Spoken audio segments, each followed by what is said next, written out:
सकता है आगे जाकर के ये क्वेश्चन जो है आपको हेल्प करे। ठीक है, सो क्वेश्चन क्या है? क्वेश्चन है Parsons reaction turbine has mean diameter of 1.6 metre, यानी डायमीटर की वैल्यू दे रखी है 1.6 metre and rotor moving at 1500 RPM. तो रोटर की रोटेशन आरपीएम यानी एंगुलर रोटेशन दे रखी है 1500 RPM. Inlet and outlet angles are 80 and 20 degree respectively.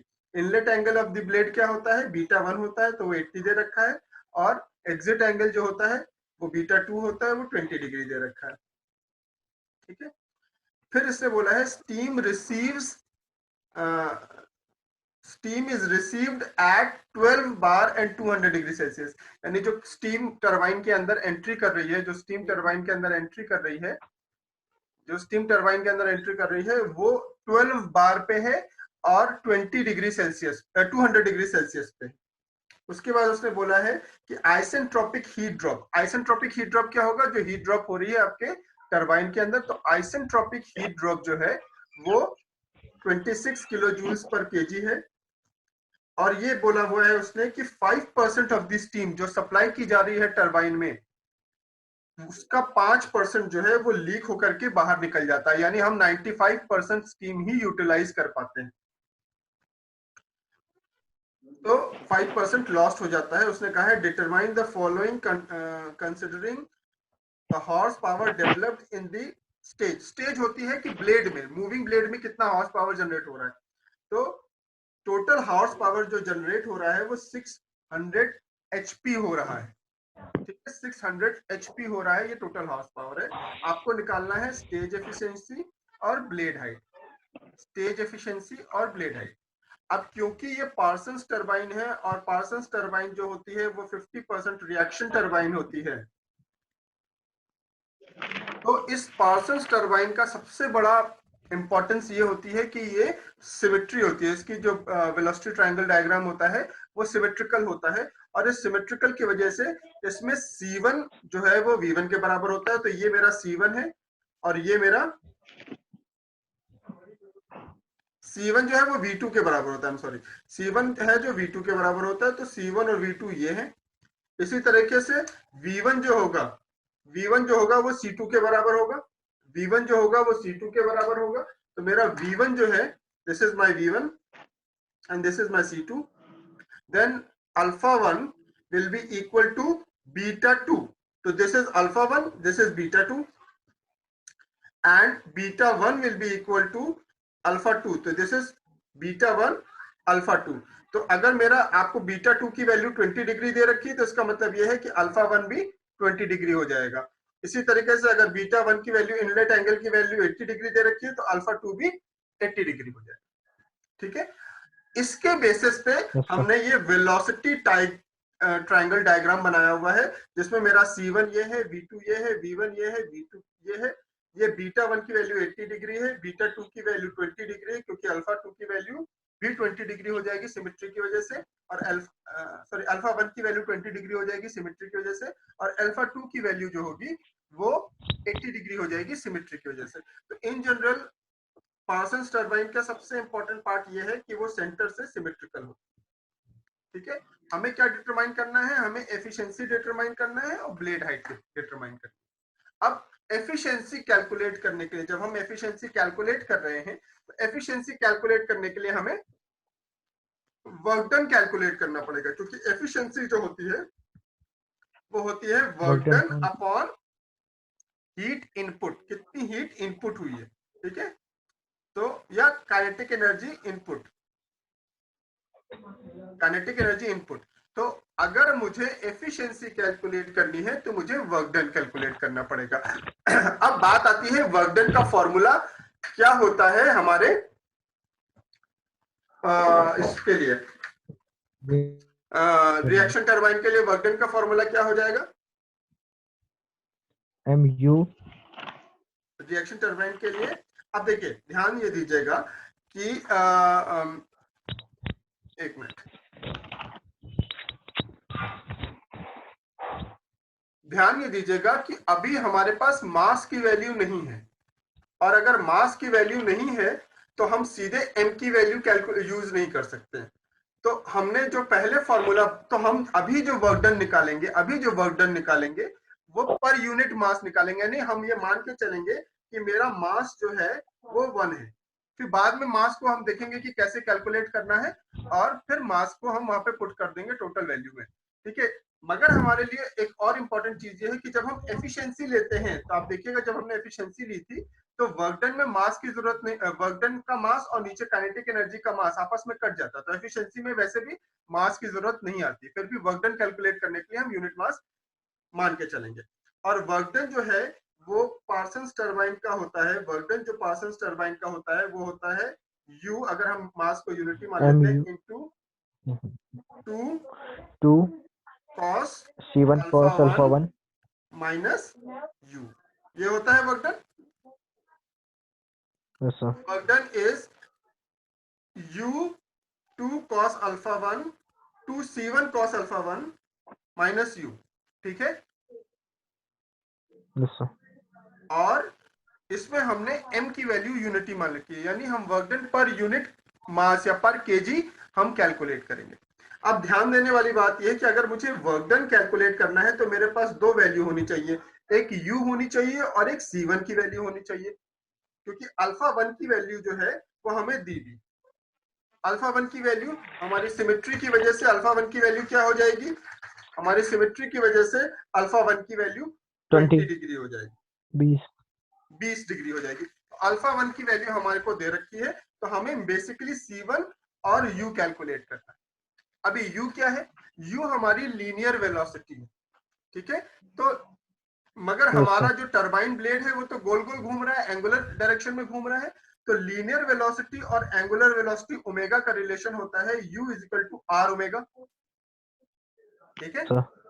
और अगर मैं इसको एक्सपैंड करूं तो R को लिख सकते हैं D/2, D की वैल्यू दे रखी है हमको 1.6 मीटर, yes sir और ओमेगा होता है 2 पाई n/60, और n क्या है यहाँ आरपीएम है, ठीक है।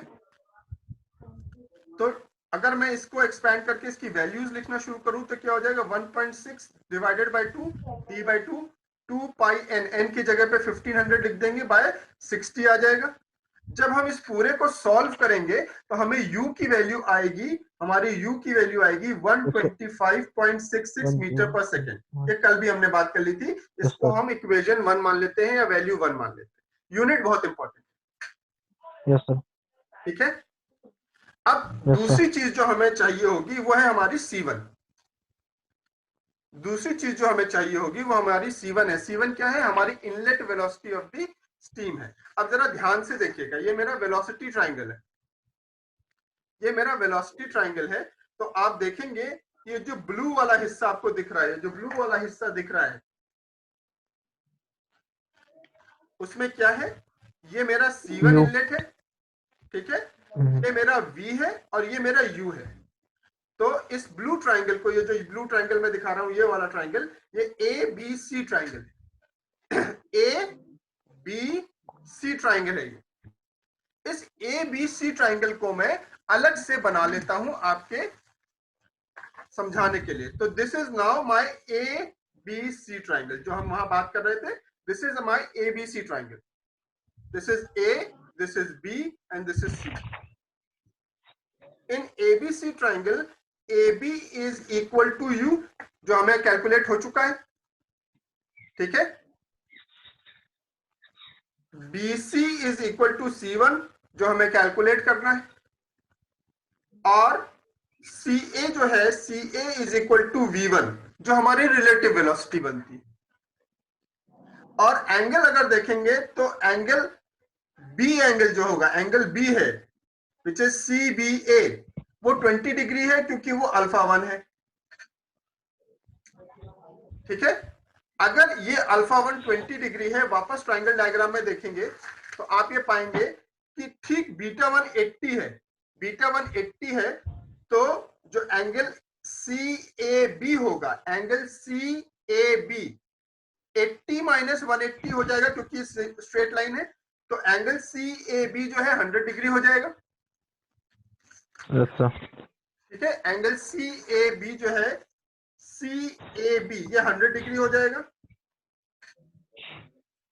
और अगर मेरा एंगल CBA 20 डिग्री है, एंगल CAB 100 डिग्री है, तो ऑटोमेटिकली मेरा एंगल ACB यानी जो थर्ड एंगल है वो 60 डिग्री हो जाएगा।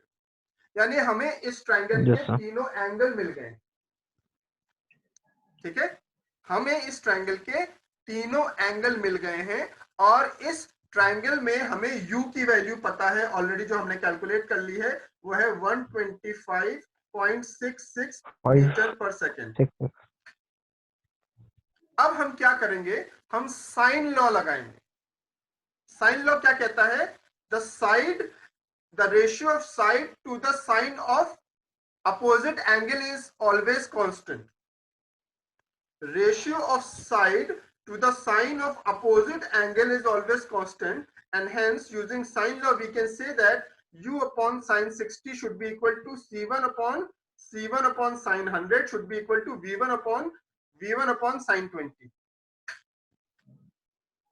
ये बात समझ में आ रही है मोहित? रिपीट करने के बाद रिपीट करना। साइन लॉ क्या कहता है कि मेरा जो साइड है और उसके अपोजिट जो एंगल है, साइड और उसके अपोजिट एंगल का साइन की जो वैल्यू होती है उसका रेशियो कांस्टेंट होता है।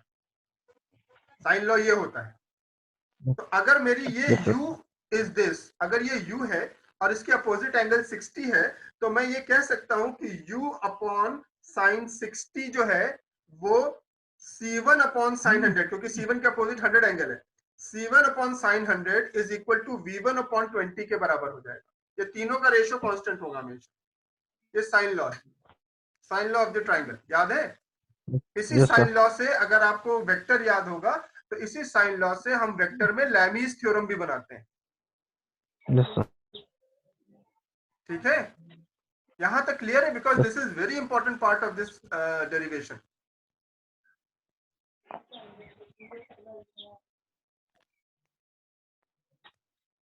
तो अब अगर हमारे पास रेशियो कांस्टेंट है तो हम दो चीजें एक बार लेते हैं। Now this part we will take u upon sine 60 is equal to c1 upon sine 100, और अगर मैं इसको सॉल्व करूंगा, u की वैल्यू हमें ऑलरेडी 125.66 मीटर पर सेकंड पता है, तो मैं c1 की वैल्यू कैलकुलेट कर लूंगा, और c1 की वैल्यू हो जाएगी u into sine 100 upon sine 60।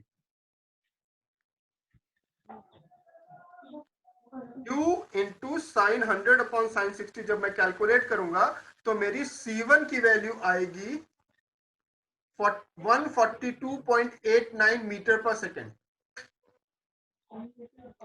किताब में, अगर किसी किताब में आपको ये न्यूमेरिकल मिलता है, जनरली ये किताब जो मैंने आपको ऑनलाइन दी थी उसमें ये न्यूमेरिकल अवेलेबल है, उसमें ये गलत सॉल्व किया Yes, sir. हुआ है। हाँ, उसमें वैल्यू गलत आ रही है।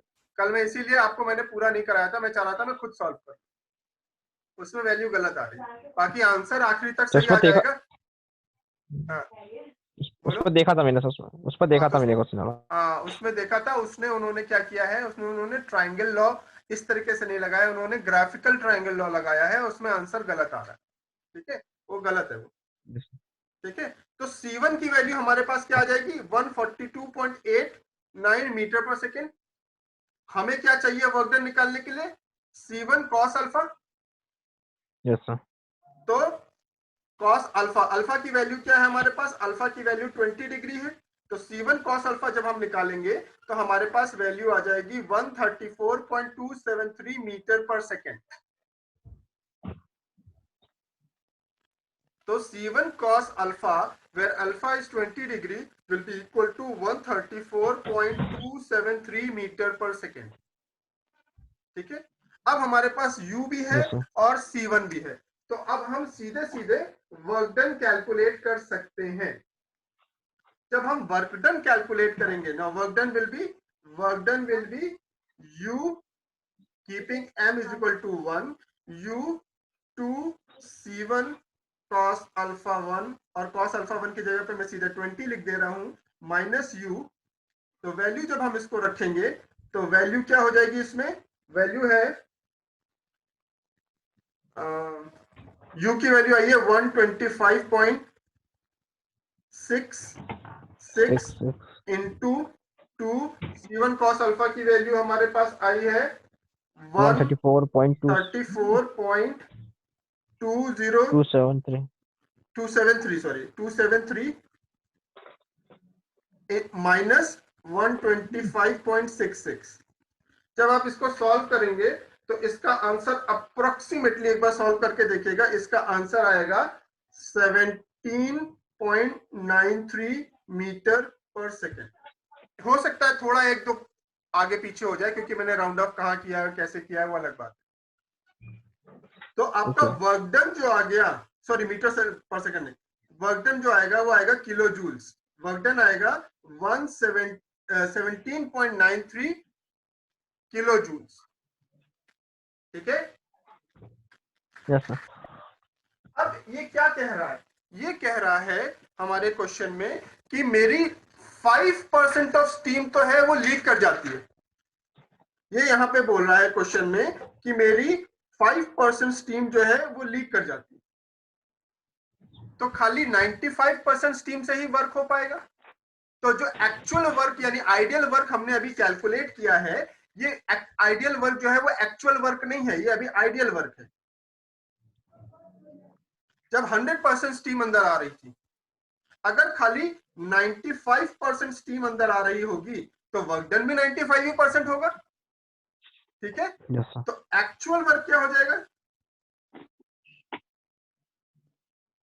एक्चुअल वर्क हो जाएगा 0.95। 95% को अगर हम फ्रैक्शन में लिखें तो 0.95 आ जाएगा इंटू 17.93, और इसको अगर आप सॉल्व करेंगे तो अप्रोक्सीमेटली इसकी वैल्यू आएगी 17.03 किलो जूल्स।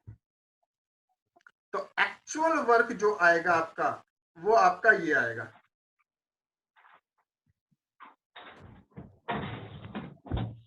तो आपकी एफिशिएंसी क्या होगी? आपकी एफिशिएंसी जो स्टेज एफिशिएंसी है वो हो जाएगी आपकी एक्चुअल वर्क एक्चुअल जो हमने किया, क्योंकि हमारे पास स्टीम तो 95% आ रही है ना, तो उसका वर्क डन भी 95% होगा। हाँ, कुछ पूछ रहे हो? No sir. Actual work upon heat input. और हीट इनपुट मैंने क्या बताया था आपको? हमारी हीट इनपुट हो रही है वो है 26 kilo joules per kg. Isentropic drop की वजह से हीट इनपुट जो हो रही है वो 26 किलो जूल्स पर केजी आ रहा है, तो हो जाएगा 26। एक्चुअल वर्क है 17.03 अपॉन 26। तो जब आप इसको सॉल्व करेंगे, तो आपका जो आंसर आएगा वो आएगा 0.6551, अप्रोक्सीमेटली इसी के आसपास आएगा।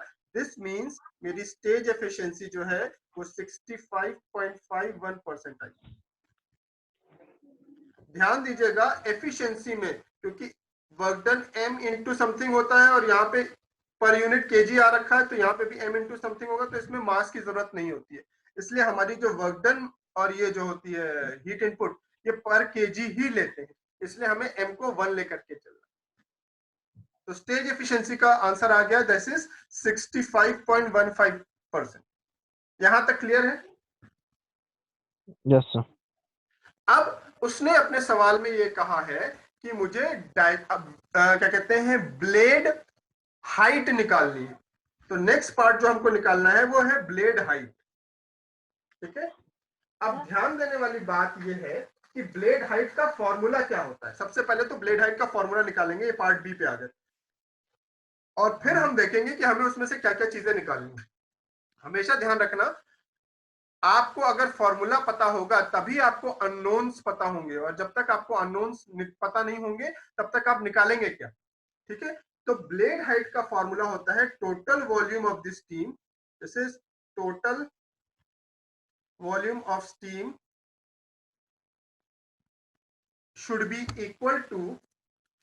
equal to pi into diameter of the steam minus number of blade into its thickness into height of this blade into V1 sin beta 1।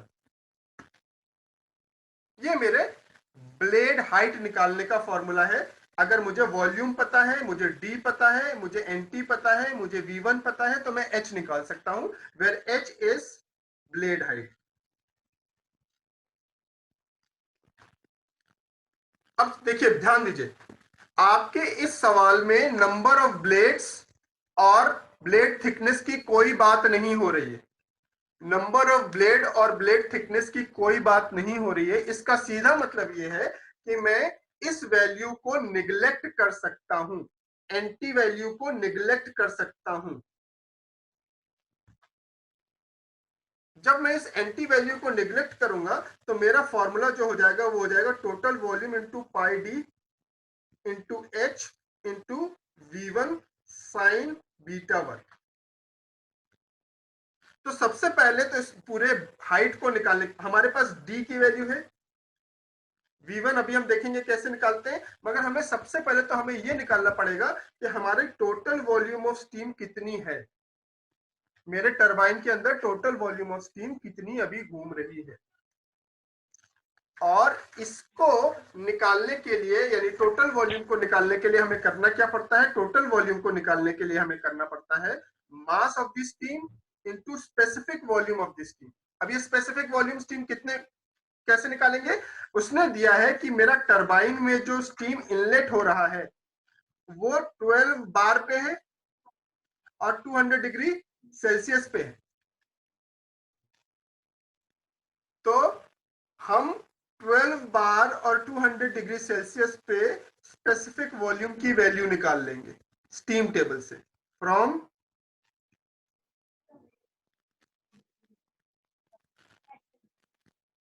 From steam table. अब हमें यह देखना पड़ेगा स्टीम टेबल में कि मेरा 12 बार और 200 डिग्री सैचुरेशन है या सुपर हीटिंग है। अगर 12 बार का सैचुरेशन टेम्परेचर जो है वो 200 के बराबर है तो ये सैचुरेटेड स्टीम टेबल आप चेक करेंगे। अगर 12 बार का सैचुरेशन यस सर। टेम्परेचर 200 से कम है तो आप super heated steam table check करेंगे। तो मैंने कैलकुलेट करने के लिए बुक से ही वैल्यू ले ली है, ठीक है। और बुक से जो वैल्यू मेरे पास आई है उसमें स्पेसिफिक वॉल्यूम की जो वैल्यू आई है वो आई है मेरे पास, स्पेसिफिक वॉल्यूम की वैल्यू आई है 0.16930, 0.16930। और स्पेसिफिक वैल्यू क्या होता है, मीटर क्यूब पर केजी, ठीक है। और ये कितने पे ली है मैंने, 12 बार और 200 डिग्री सेल्सियस पे ली। तो स्पेसिफिक वॉल्यूम हमको मिल गया यहाँ पे। अब स्पेसिफिक वॉल्यूम के साथ मास भी होना चाहिए क्योंकि तभी हम टोटल वॉल्यूम निकाल पाएंगे। तो मास के लिए देखिए आपको दे रखा है कि टोटल जो जनरेट हो रही है आपके, टोटल पावर जो जनरेट हो रही है आपके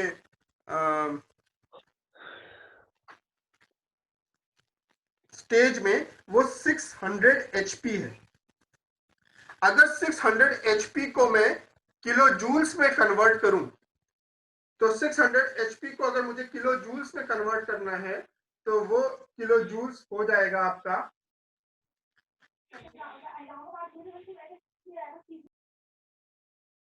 600 इंटू 0.7457। ये कन्वर्जन फैक्टर होता है एचपी को, अगर एचपी को आपको किलो जूल्स में कन्वर्ट करना है तो 0.7457 से मल्टीप्लाई करना पड़ेगा। जब आप इसको मल्टीप्लाई करेंगे तो आप पाएंगे कि आपका टोटल जो एचपी आ रहा है, टोटल पावर प्रोड्यूस आ रहा है, टोटल पावर प्रोड्यूस जो होगा, total power produce will be equal to what, will be equal to mass into actual work done। Actual work done कितना आया था हमारा, एक्चुअल वर्क डन आया था 17.03। यानी हम लिख सकते हैं 600 into 0.747 is equal to m into 17.03। Actual power produce कैसे पता चलेगा, एक्चुअल पावर प्रोड्यूस जो है वो आपके क्वेश्चन में दे रखा है और एक्चुअल पावर प्रोड्यूस मास को मल्टीप्लाई करके ही मिलता है, ठीक है। यहां तक समझ में आई बात, यहां तक किसी को डाउट है? No sir. तो इस जगह से मास की वैल्यू हम कैलकुलेट कर लेंगे, और जब आप मास की वैल्यू कैलकुलेट करेंगे, मास ऑफ द स्टीम की वैल्यू कैलकुलेट करेंगे, तो वो आप पाएंगे कि आपकी मास ऑफ द स्टीम आएगी 26 kg पर सेकेंड। अब आपको मास ऑफ द स्टीम मिल गई है, मास ऑफ द स्टीम मिल गई है, आपको स्पेसिफिक वॉल्यूम मिल गया है, मास ऑफ द स्टीम मिल गई है, स्पेसिफिक वॉल्यूम मिल गया है, तो टोटल वॉल्यूम आप कैलकुलेट कर लेंगे, दैट इज 26 इंटू 0.16930। जब आप इसको सॉल्व करेंगे टोटल वॉल्यूम को, तो आपके पास वैल्यू आएगी टोटल वॉल्यूम की, वो आएगी 4.4018 मीटर क्यूब। ये आपकी टोटल वॉल्यूम ऑफ स्टीम है आपके टरबाइन के अंदर, ठीक है। तो टोटल वॉल्यूम ऑफ स्टीम है ये आपके टरबाइन के अंदर। अब आपको टोटल वॉल्यूम ऑफ स्टीम मिल गया है, तो वापस अपने फॉर्मूले पे आते हैं, वापस अपने फॉर्मूले पे आते हैं। टोटल वॉल्यूम ऑफ स्टीम आपको मिल गया है, टोटल वॉल्यूम ऑफ स्टीम यहां से मिल गया था, डी की वैल्यू पता है आपको। अब आपको V1 साइन बीटा 1 निकालना है। बीटा 1 हमको नोन है, बीटा 1 क्या पता है, बीटा 1 क्योंकि इनलेट एंगल होता है, तो हमको ये पता है कि बीटा 1 इज 80 डिग्री, ठीक है। बीटा 1 अगर हमको नोन है, तो यस हमको सिर्फ V1 की वैल्यू निकालनी, ठीक है। और V1 को वैल्यू साइन V1 की वैल्यू निकालने के लिए क्या होगा, अब देखिएगा बहुत इंपॉर्टेंट चीज है, सिमेट्री से क्या फायदा होता है। आपको पता है कि आपका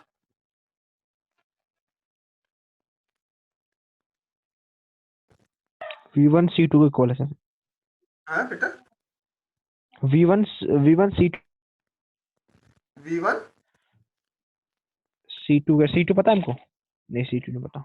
C2 नहीं पता, ऐसे निकल जाएगा। अब आप देखो, ये देखो, ये आपको क्या है, C1 कॉस क्या है ये, देखिए ये यहां से लेकर के यहां तक ओके, देखिए आपका C1 ये है, तो C1 साइन अल्फा 1 ये हो जाएगा, होगा। V1 ये है, तो V1 साइन अल्फा 1 भी तो यही होगा, साइन बीटा 1 भी तो यही होगा, ये दोनों तो सेम कंपोनेंट है ना। Yes sir yes sir. समझ में आई बात। हाँ। यानी अपनी वेलोसिटी ट्रायंगल से हम ये बिल्कुल साफ साफ कह सकते हैं कि C1 sine alpha 1 is always equal to V1 sine beta 1, because both are the vertical component of same triangle, ठीक है। तो अगर हमें C1 की वैल्यू पता है, अगर हमें C1 की वैल्यू पता है, C1 की वैल्यू हमने निकाली थी, तो हम ये पाएंगे कि C1 sine 20 which is equal to V1 sine 80 is equal to, calculate करेंगे आप तो आपको मिलेगा 48.846 मीटर पर सेकेंड। इसको कैलकुलेट कर लीजिएगा, दोनों एक ही वैल्यू आ रही है। C1 की वैल्यू मैंने पीछे निकाल ली थी। अब आपको V1 साइन बीटा 1 भी पता चल गया है, तो आपको सारी वैल्यूज पता है। अब आपको, तो आप सिंपल वैल्यू रख सकते हैं फॉर्मूले में। फॉर्मूला फिर से वापस लिखते हैं, VT will be equal to pi D into H into V1 sine beta 1। ना क्या हो जाएगा, VT की वैल्यू हमको पता है, VT की वैल्यू है 4.40, पाई की वैल्यू आपको पता है, D की वैल्यू है 1.6, H की वैल्यू आपको कैलकुलेट करनी है। साइन बीटा 1 की वैल्यू आ गई आपकी, V1 साइन बीटा 1 की वैल्यू आ गई 48.848। इस इक्वेशन में एक ही चीज अननोन है, इस इक्वेशन में एक ही चीज अननोन है, दैट इज H। तो जब आप सॉल्व करेंगे तो आपकी वैल्यू H की आएगी 0.01792 मीटर। ये मीटर में आया है, आपको इसको अगर सेंटीमीटर में रखना है तो आप इसको 1000 से मल्टीप्लाई कर देंगे, तो इसका आंसर आ जाएगा H will be equal to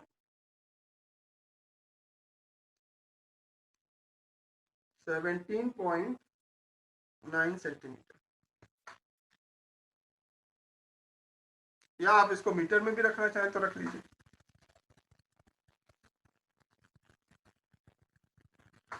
ठीक है, हेलो, यस सर। कोई डाउट रह गया? No sir. ठीक है, एक बार चेक कर लेना, मुझे अभी डाउट हो रहा है, मैंने कल रात को किया था, ये 0.017 आ रहा है कि 0.179 आ रहा है, अप्रोक्सीमेटली चेक कर लेना इसको एक बार ना, तो उस हिसाब से सेंटीमीटर में convert हो जाएगा। 0.0018 क्या है, क्या आ रहा है? 0.0018 डबल जीरो नहीं आएगा बेटा, हो ही नहीं सकता, सिंगल जीरो आएगा। एक बार चेक करो, मैं देखता हूँ।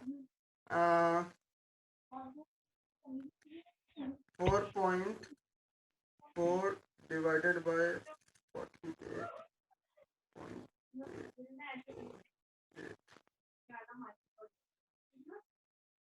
Answer divided by 1.6 answer divided by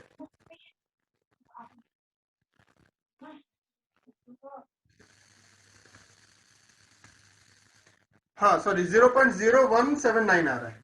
ठीक है, ठीक है, ये आंसर सही है। 00 नहीं आ रहा बेटा, कैसे आ रहा है 00? चेक करो। तो आपको ये पार्ट बी का भी आंसर आ गया, समझ में आया?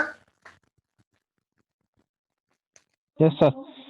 किसी को टफ लग रहा है ये क्वेश्चन? बहुत टफ तो नहीं है, अगर आपको पता है चीजें कैसे निकालनी है, अगर आपको वो ट्रायंगल डायग्राम से उसकी लेंथ को निकालने का वो कंसेप्ट पता है, ठीक है, तो आप इसको आराम से निकाल सकते हैं। ठीक है, और इसी तरीके के क्वेश्चन एग्जाम में आते हैं, तो मेरे हिसाब से अब असाइनमेंट करने में आपको कोई दिक्कत नहीं होनी चाहिए। मोहित, हो जाएगा असाइनमेंट? Yes sir. ठीक है, तो इसकी रिकॉर्डिंग में आपको भेज दूंगा, और ये इस सेशन का टाइम खत्म हो रहा है, तो क्या करें, नोजल आज शुरू करें कि कल मॉर्निंग से शुरू करें? मैं चाह रहा था कि थोड़ा अगर आप लोग नोजल पढ़ लेंगे तो आपको एक क्वेश्चन और करवा दूंगा मैं कल। सजेस्ट कीजिए जल्दी कि क्या करना है।